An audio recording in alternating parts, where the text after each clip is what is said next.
Hello नमस्कार दोस्तों। स्वागत है आपका मेरे YouTube channel ABCD math VK पर। आज प्रश्नावली 1.2 का पांचवा सवाल सॉल्व होता है। पांचवा सवाल कह रहे हैं जांच कीजिए कि क्या किसी प्राकृतिक संख्या n के लिए 6 की पावर n अंक 0 पर समाप्त हो सकती है।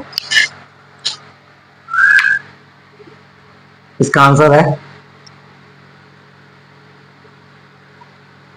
यदि किसी n के लिए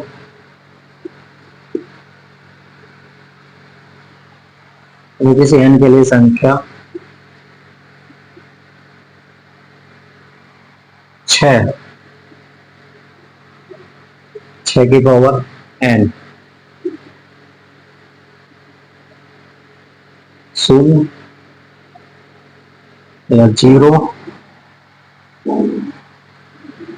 शून्य पर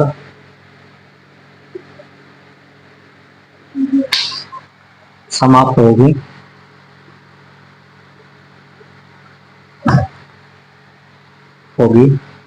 शून्य पर समाप्त होगी जब वह 2 या 5 से विभाज्य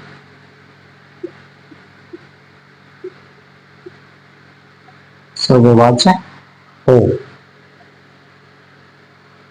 यह संभव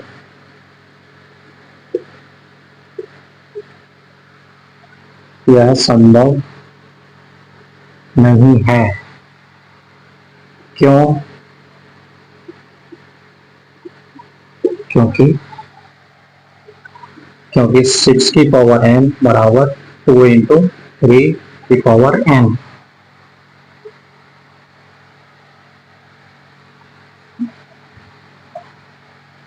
चूंकि 6 की पावर n के गुणनखंडों में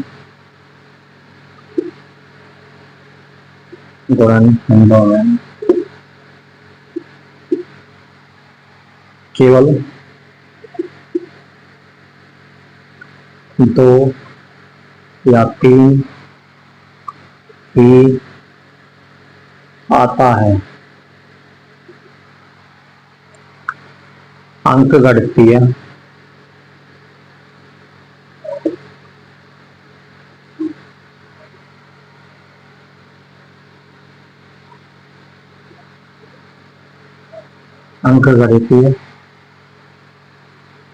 के आधारभूत प्रमेय की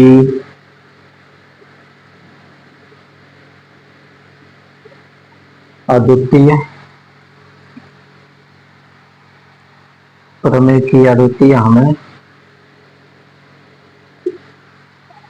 हमें यह निश्चित करती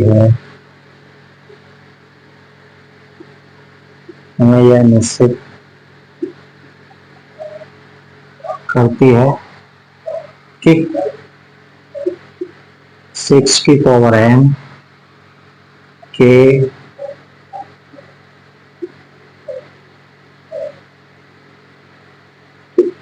गुणनखंडों में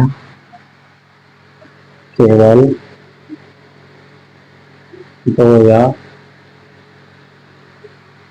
3 ही प्राप्त होता है। ठीक है। अतः ऐसी कोई संख्या नहीं है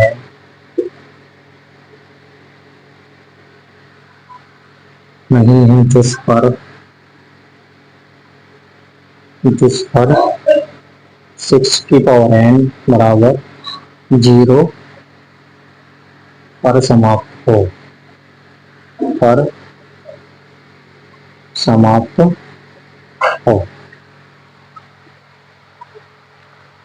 ठीक है। ये हमारे सवाल का आंसर हो गया पूरा। एक बार समझ लो, यदि किसी n के लिए संख्या n की पावर 0 पर समाप्त होगी जब वह जिस अगर कोई संख्या हमारे पास जिसकी घात अगर 6 पावर n है, अगर उसके गुणनखंड 2 और 5 होंगे तो हमारी संख्या शून्य पर समाप्त होगी। वरना अगर 6 पावर n हो तो उसके 2 या 3 गुणनखंड आते हैं, तो इसमें 5 तो नहीं आ रहा, अगर 5 होता तो 0 आता, तो इसलिए ये संख्या क्या है, जीरो जीरो पर समाप्त नहीं होगी। ठीक है, ये हो गया सवाल आपका। अब अगला सवाल देखते हैं।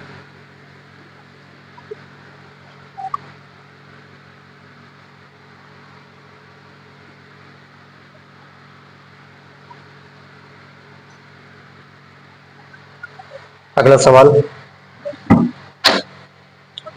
व्याख्या कीजिए कि, छठा सवाल है इसमें,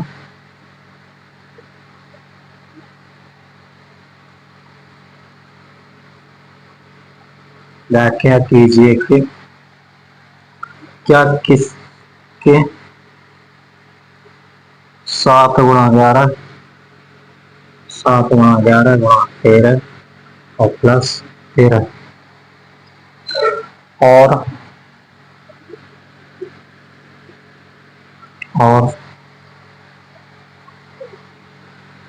7 × 6 × 5 ×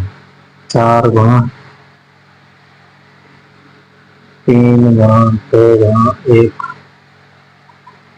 +5 भाज्य संख्याएं क्यों है, भाज्य संख्याएं क्यों है। ठीक है, ये हमें बताना है।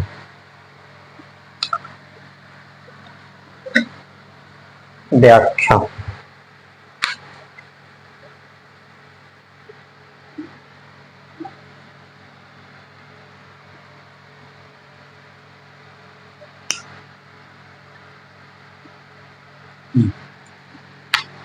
चलो हल करते हैं। हल में क्या व्याख्या करेंगे, तो व्याख्या करनी है तो क्या करेंगे, पहले ये वाली संख्या लेंगे हम लोग, 7 × 11 × 13 और +13। इसमें क्या करेंगे हम लोग, इसमें से 13 कॉमन ले लेंगे, तो 13 कॉमन लिया तो 7 × 11, ठीक है, ये बच गया और ये +1 बच गया। ठीक, तो करो 13 11 सत्ते 77 +1 13 × 78 13 × 104, सॉरी इसका हो जाएगा 10 14 भाज्य संख्या है। ठीक है, ये कैसी है, भाज्य संख्या, क्या ये 2 से भाज्य हो सकती है। अगर हम इन सबको मल्टीप्लाई करेंगे और जोड़ेंगे तो हमारे पास एक भाज्य संख्या मिली हमें, ठीक है, जो कि 2 से कट जाएगी। अभाज्य संख्या होती है 2 से नहीं कटती, तो ये क्या हमारी भाज्य संख्या हो जाएगी अब। ठीक है, क्या हो जाएगी भाज्य संख्या, कौन सी, 7 × 11 × 13 +13, यह भाज्य संख्या होगी, भाज्य संख्या। ठीक है, अगली संख्या क्या है, 7 × 6 × 5 × 4 × 3 × 2 × 1 × 1 +5। ठीक है, करेंगे इसका, तो इसमें कॉमन क्या आ जाएगा, 5 कॉमन ले लिया, 7 × 6 × 4 × 3 × 2 और +1। ठीक है, तो कर देंगे, तो इन सबका मल्टीप्लाई हो जाएगा 1008 1008 और ये +1 5 × 1009 मल्टीप्लाई कर देंगे, 9 पंजे 45 0 5 एकम 5। तो ये भी हमारी क्या है, एक भाज्य संख्या है, ये क्या है, एक भाज्य संख्या है, क्योंकि ये 5 आ रहा है पीछे, तो इसलिए भाज्य संख्या है, इसलिए गुणनखंड ज्यादा होंगे, 2 से ज्यादा होंगे। ठीक है, यह है समझ में। आगे चलते हैं, छठा 7वां सवाल।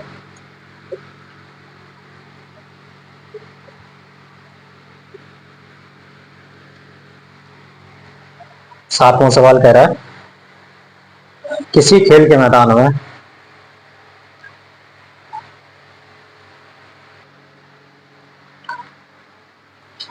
सातवां सवाल है किसी खेल के मैदान के चारों ओर एक वृत्ताकार पथ है।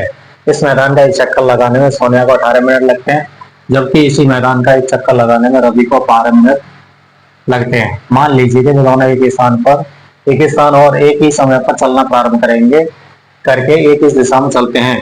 कितने समय बाद वे पुनः प्रारंभिक स्थान पर मिलेंगे? तो क्या हमें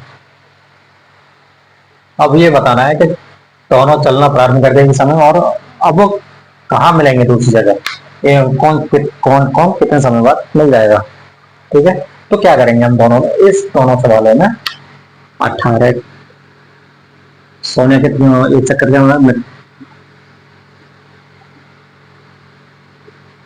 वाले को हल सोनिया एक चक्कर लगाती है कितने 18 मिनट। ठीक है, और रवि एक चक्कर लगाता है कितना 12 मिनट। इसमें क्या है, दोनों आप पुनः कौन से स्थान पर मिलेंगे और कितने समय बाद मिलेंगे। ठीक है, कितने समय बाद समय निकालना, दोनों को क्या करेंगे हम दोनों का एलसीएम ले लेंगे। ठीक है, तो क्या करेंगे दोनों ना लिखेंगे दोनों पुनः मिलेंगे, दोनों पुनः मिलेंगे बराबर होगा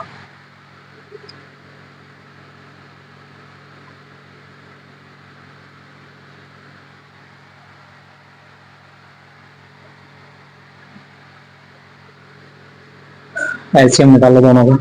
एलसीएम एक तो 18 और दूसरा 12, दोनों निकालो 36 18 दो गुना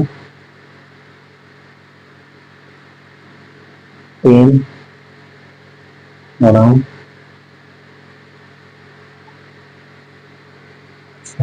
3 और ठीक है, 3 चारों 9 दूनी 18 और 6 दूनी 12। ठीक, तो एलसीएम कितना हो जाएगा इसका? एलसीएम होगा 2 गुना 3 गुना 3 2 गुना 2 गुना 3 गुना 3 बराबर 2 3 4 7 12 हमारा 36। तो ये 36 मिनट बाद पुनः मिल जाएगा। ठीक है, 36 मिनट बाद यह पुनः मिल जाएंगे। ठीक, ये हो गया हमारा आंसर। तो ये वीडियो आपको कैसी लगी कमेंट करना, शेयर करना और लाइक करना। ठीक, और मेरे चैनल को सब्सक्राइब करना। Thank you.